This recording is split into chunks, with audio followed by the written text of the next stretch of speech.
our views on politics. Political View comes to you at Ebona, the 103.5 FM with Martin Ifan Shuku every Monday, 3 o'clock p.m. to 4:30 p.m. and Saturday, 10 a.m. to 11:30 a.m. It's all about the day-to-day activities in the Nigerian political space, views of political actors from various political parties on political process.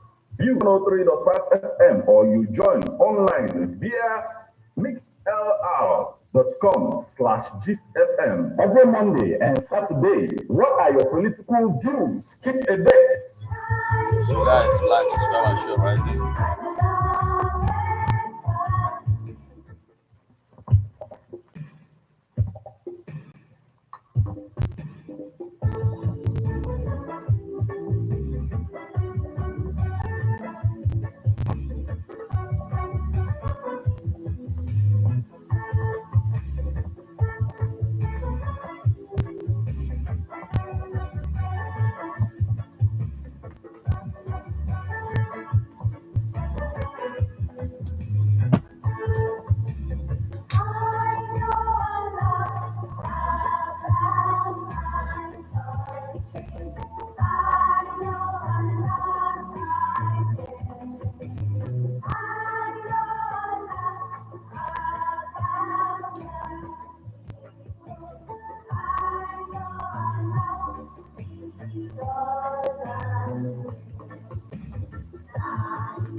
INEC raises security concern over Bayelsa, Imo, and the Kogi governorship election. INEC also complained about the impact of fake news on the electoral process in Nigeria. Good afternoon and welcome to Political Views on Ebona, the 103.5 FM. I am Martin Ifeanyi Ekezie.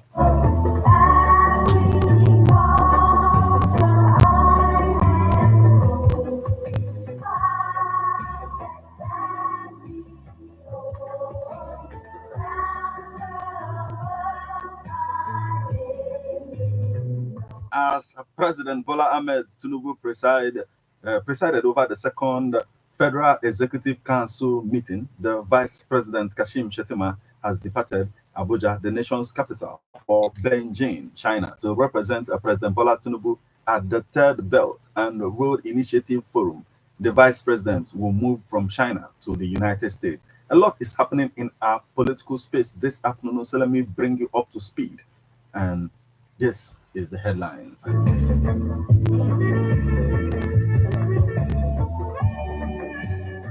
These are the headlines, and on the headlines this afternoon, we have ex-Abia Commissioner Chikamnayo urges caution over appointment of mayor. We are in negotiation for Kano's release, says Ohaneze. Tinubu swears in Ibrahim, Bayo, Lawal, Olawande as ministers. Fake news. Federal government pledges not to trample on rights, press freedom. Bayelsa stakeholders ask INEC to respect court's decision on silver. Delta government to prosecute contractors executing shoddy jobs. Despite outcry, reps confirm moves to allocate SUVs to members. Fake news, disinformation, threatening elections in Nigeria. Tinubu swears in 3 new ministers, presides over Federal Executive Council meeting. Subsidy removal, our pains are temporary, says federal government. Now, and the first story we have for you this afternoon, ex-Abia Commissioner Chikamnayo urges caution over appointment of Aba Mayor.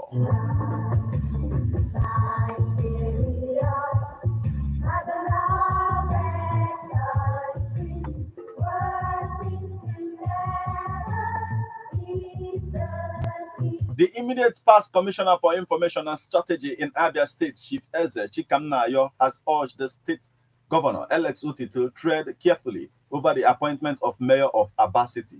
Chikamnayo was reacting to alleged moves to appoint a consummate industrialist, Ide John Udawala, as the mayor of Aba City. Ide John Udawala, who hails from Ozobolo in Ekusugo local government area of Anambra State, is an economic nationalist and graduate of Harvard University.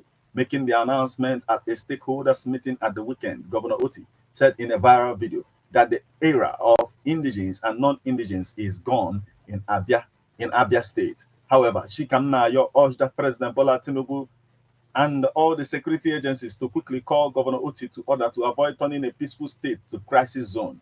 According to the former commissioner, for the avoidance of doubt, Aba, as we know it today, belongs to two related communities known as Aba na Ohazu. It is not a no man's land, as is being painted by Alex Oti and can never be. The statement titled Stop Alex Oti Before He Sets Abia on Fire said, for the avoidance of doubt, Aba City belongs to two related communities known as Aba na Ohazu, adding that it is not a no man's land. The statement reads in part, it is therefore preposterous. It is therefore preposterous and mischievous for anyone, no matter his position, to arrogate to himself the non-existing powers to mangle this irrefutable fact of history because of temporary political advantage. Non-indigens from other parts of Abia State and or Igbo land like Old Bende, Anambra, Enugu, Imo State, or Ebonyi, regardless of their wealth or status, should never allow themselves to be deceived by Mr. Alex Oti to assume that they can mutate into the owners of Aba by recklessly declaring that Aba is a no man's land. Mr. Alex Oti is inadvertently setting Abia on fire and instigating avoidable unrest in that peaceful city for reasons best known to him, to assuage his own internal contradictions that has made him a bipolar element with identity crisis hovering between Mbosi and Aroshuku. Oti is now drawing other states into needless katakata that will lead to loss of lives and property if not nipped in the bud. Since assumption of office, Mr. Alex Oti, penchant for playing to the gallery is legendary. If he truly wants to patronize his fellow big men like Bondes, Udawara, and co., he must not reduce them to cannon fodders, thereby setting them up against the people. While condemning the statement credited to the governor, the former commissioner said Chief Udawara has built a name for himself in Aba and has lived peacefully with the people. Hence, he shouldn't allow himself to be messed up by any diminutive con man. Aba people, Abians everywhere, and all peace-loving people everywhere should shun devilish instigation and embrace peace. They should not succumb to the whims and caprices of a confused and rudderless, sinking despot clowning in the name of governance. Can Mr. Oti go to Umahia and tell Ibeku and Ohuhu people that Umahia North is a no man's land? Can he go to Owerri, Onitsha, Port Harcourt, or Warri and make such implementary, nonsensical statement? I know that the revered members of the Abba Sports Club will not allow Mr. Oti to gleefully destroy the harmony and conviviality in Abba by his reckless political gymnastics.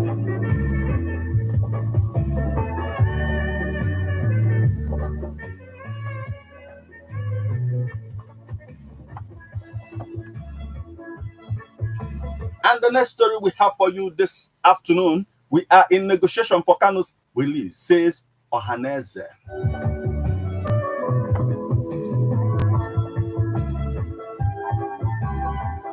A faction of the Ohaneze Ndibo led by Che the Ibe has said it is having a confidential negotiation for a potential release of the detained indigenous people of Biafra IPOB leader Nnamdi Kanu by the end of the year.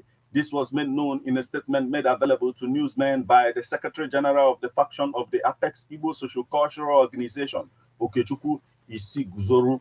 The Igbo group therefore urged all Biafra agitators to abstain from any form of offensive aggression from October 31st, 2023 for a period of 40 days. Isiguzoru said to facilitate progress in this matter, Ohaneze urges Biafra agitators to uphold a ceasefire for a period of 40 days, abstaining from any offensive aggression commencing on October 31st, 2023, it is imperative that Biafra agitators exhibit discipline during this crucial period. He noted that the primary challenge currently facing Ohaneze is being able to ensure that the Biafra agitators heed to the directive, as this will pave way for the desired solutions to secure the release of Kanu. Isuguzoro added. Ohaneze family believes that engaging with all relevant authorities through diplomatic channels remains the most effective approach to achieve the desired results. We implore Ndibo to exercise patience and understanding throughout this critical period. We acknowledge the pain and hardship endured by the people of the Southeast since Kanu's incarceration, and as custodians of our land, we assure you that positive outcomes are anticipated after the November 23 Imo state governorship elections. The imminent release of Kanu will undoubtedly serve as a resounding surprise to the Southeast. Ohaneze continues to appeal to Nigerians who Kanu may have offended, urging them to embrace forgiveness and prioritize the greater interests of Nigeria. The Igbo group noted that the restoration of peace and security to the region is a paramount task that requires the active involvement of all stakeholders, stressing that it remains committed to working behind the scenes, rallying and mobilizing all relevant parties to achieve this crucial objective.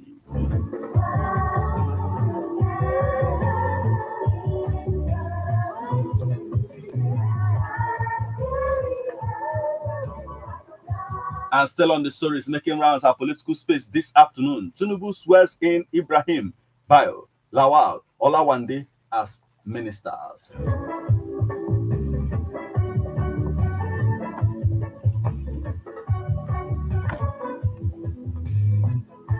President Bola Tinubu on Monday swore in 3 newly appointed ministers inside the council chambers of the State House, Abuja. Those sworn in are Dr. Jamila Ibrahim Bayo, Jumar Balabe, Abbas Lawal, and Ayodele Olawande, who were recently screened and approved by the Senate. The brief swearing-in ceremony came ahead of the resumed Federal Executive Council meeting, which is the second edition held in the President Tinubu administration. On September 17, 2023, President Tinubu nominated Ibrahim and Olawande as Minister of Sports, as Minister of Youth and Minister of State for Youth, respectively. On September 17th, 2023, President Tinubu nominated Ibrahim and Olawande as Minister of Youth and Minister of State for Youth, respectively.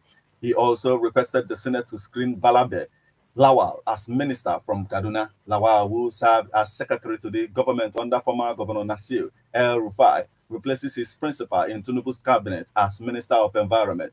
Ibrahim, 37, hails from Kwara State. She is a medical doctor, politician, and development expert, an advocate of the United Nations Sustainable Development Goals. The Speaker of the House of Representatives, Honorable Tajuddin Abbas, Governor Abu Razak of Kwara, Governor Obasani of Kaduna were among those who witnessed the swearing-in ceremony.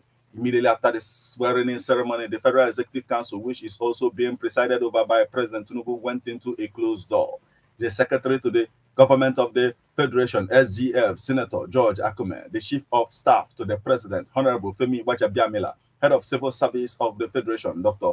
Folasade Yemi Esan, and National Security Advisor, NSA, Malam Nunu Ribadu, and currently attending the council meeting. Also attending the meeting are the ministers, including Attorney General and Minister of Justice, Lateef Fagbemi, Health, Professor Ali Pate, Information and National Orientation, Mohammed Idris, Finance and Coordinating Minister of Economy, Wale Edu, and the Minister of Agriculture and Food Security, Senator Abubakar Kihari.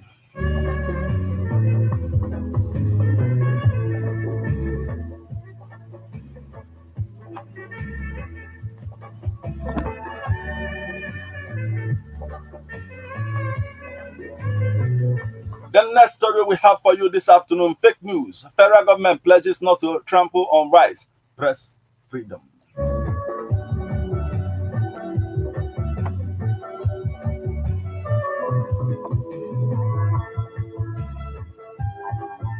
The federal government has assured Nigerians that it will not trample on people's rights and press freedom in the fight against fake news and disinformation in the country. The Minister of Information and National Orientation, Alhaji Mohammed Idris, stated this in an interview with newsmen in Abuja.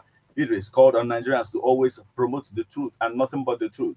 We must be in the forefront of advocating for truthful information all the time. Everything that is fake should not be promoted. This is because it can lead to anarchy and the destruction of lives and properties. And by the way, nobody will want his home, country, state, or nation to be in tatters because somebody is encouraging fake news. Fake news should be condemned in all its ramifications. I have said that it is important for all of us to be careful in the way we navigate these waters.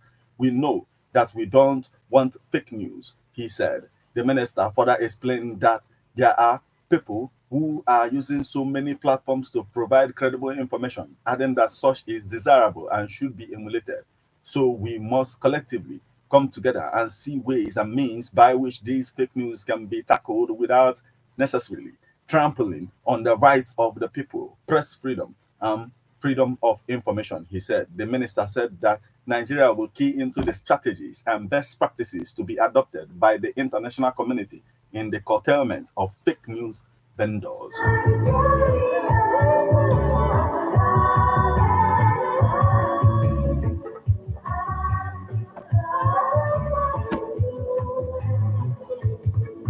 You are listening to Political Views on Ebon at the 103.5 FM. Remember that you can become part of the conversation by sending your reactions via SMS or WhatsApp messages on 08096661035. You can as well join us on Facebook as we're live at Ebon at the 103.5 FM. Drop your comment on the comment section of the link of the live video, and then you become part of the conversation. And now, the next story we have for you this afternoon. Bayelsa stakeholders ask INEC to respect court's decision on silver.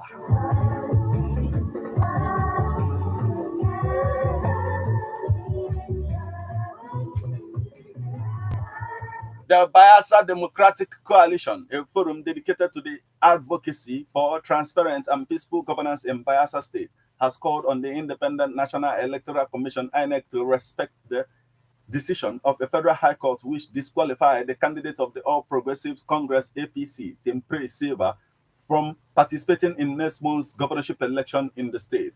Coordinator of the coalition, Oram Devi, in a press statement made available to newsmen in Abuja, also hailed the decision of the court and described it as victory for democracy. He said that with the disqualification of Silva, there are positive signs that the governorship election will be free, fair, and peaceful, unlike the 2019 poll, which was adjudged as one of the most violent in the state. He said that the decision has not only upheld the principles of justice and the Constitution, but is also seen as a crucial step toward ensuring a violence-free and credible governorship election in our beloved state, considering the palpable fear of violence that the earlier participation of Mr. Tim Silva as the candidate of the APC has brought into the process. We commend the recent ruling by the Federal High Court disqualifying Mr. Tim Silva from the governorship race in Bayelsa State. This landmark judgment by his antecedent in previous elector of hijacking the will of the people. David said the disqualification of Silva is in line with the Constitution and represents victory for electoral integrity in the country.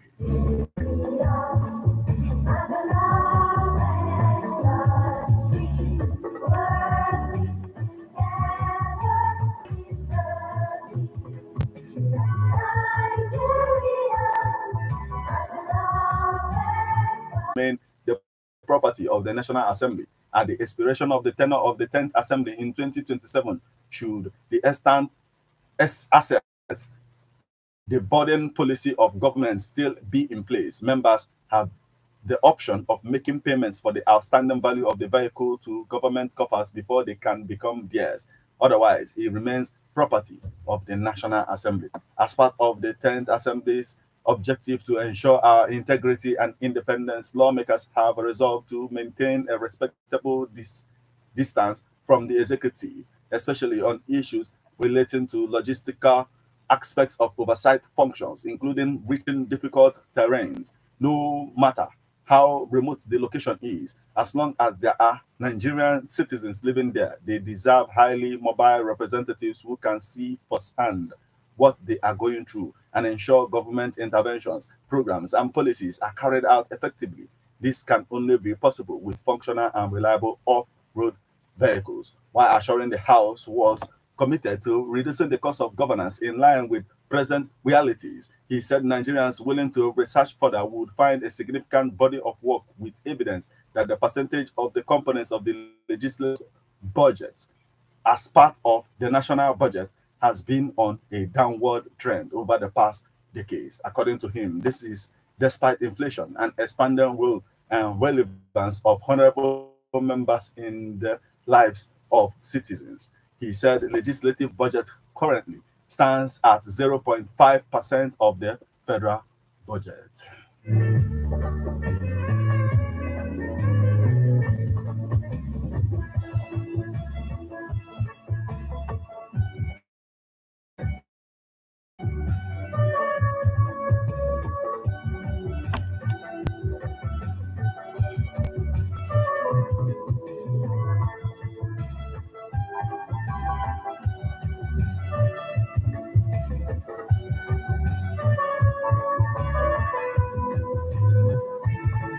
Fake news, disinformation threatening elections in Nigeria, says INEC.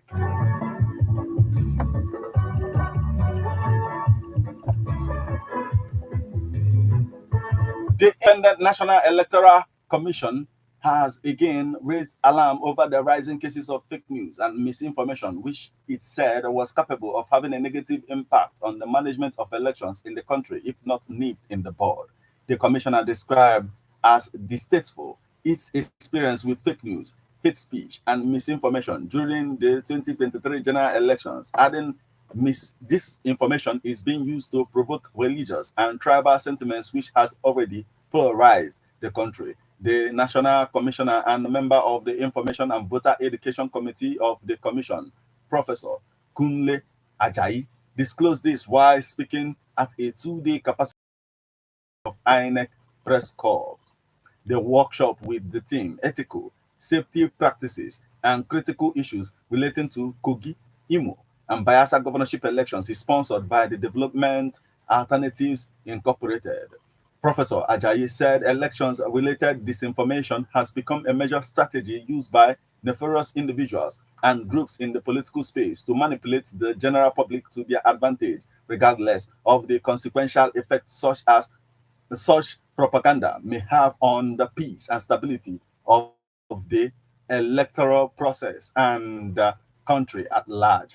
He said, I would like at this junction to draw the attention of the media to a crucial issue that poses a serious threat to the election process in Nigeria. That is the issue of fake news. The commissioners, the stateful experience with fake news in the 2023 general election has shown that if not nipped in the bud, fake news can become the bane of election management in Nigeria. The alarming prevalence of misinformation, fake news, hate speech, and the weaponization of disinformation has become very worrisome to the Commission. Disinformation is used to provoke religious, political, and tribal sentiments in an already polarized society such as ours, especially during election season, which is often the leading cause of electoral violence and uprising.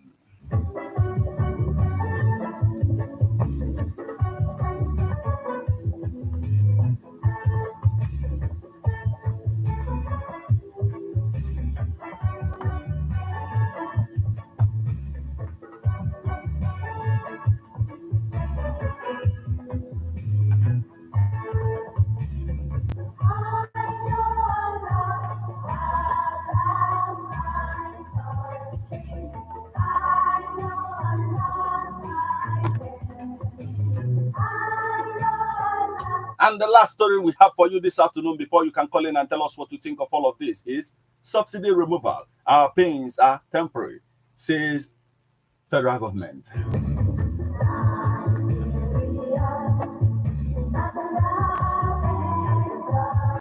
Who said he would not be part of that. He stands with the majority women do for delivery and in labor. When she is in labor pains, she will feel the minister record that within the first few months of Tinubu's administration, he allocated funds to the 36 states and the Federal Capital Territory for palliatives to cushion the effects subsidy removal. This is because Tinubu believes that the state governors are people who know their terrains very well. Made available assorted grains and fertilizers to help cushion the immediate concerns of Nigerians about the removal of fuel subsidy. I can assure you that in the long run, Nigeria will be better for it, Idris said.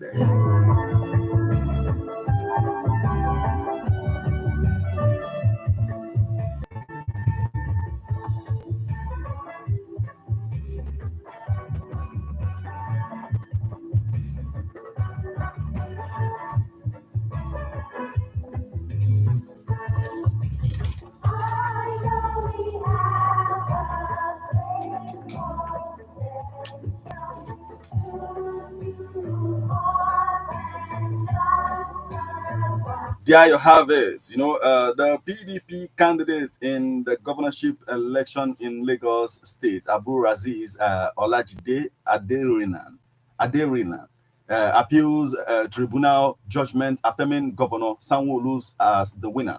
Remember that Ohaneze Ndibo is negotiating for the release of Mazi Nnamdi Kanu. What is your take on all of this? And you remember that you can become part of the conversation by joining us on Facebook at Ebonade 103.5 FM. Drop your comments on the comment section of the live video. You can equally stream us online via mixlr.com/gistfm. You can also send SMS or WhatsApp messages on 08096661035. You can also call us on 07034459334 or 07045922210. Let's hear from you now. What do you have to say about all that is going on in our political space?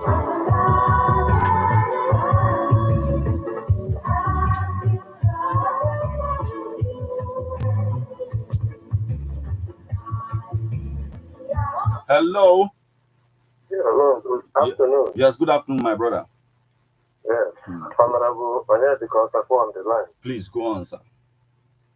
Yes, I have looked around and I've seen what is happening in Nigeria now. You're reaching us from Ogidi, right? From Ogidi, yes, sir. Continue, please. It seems as if we have a kangaroo government. How is that? Because nothing is moving fine. Okay. There is no direction. Is it when everybody must have died that the fuel subsidy will start taking effect?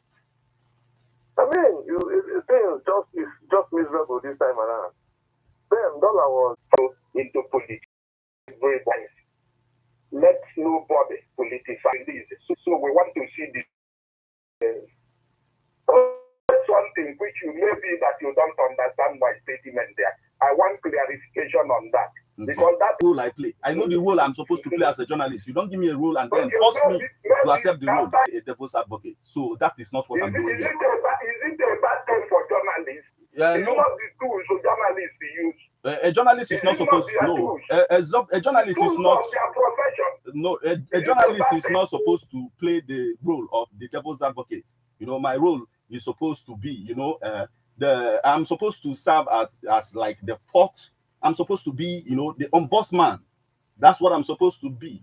I'm not supposed to anchor your own ideology because you are. Welcome, my sister. Please go on.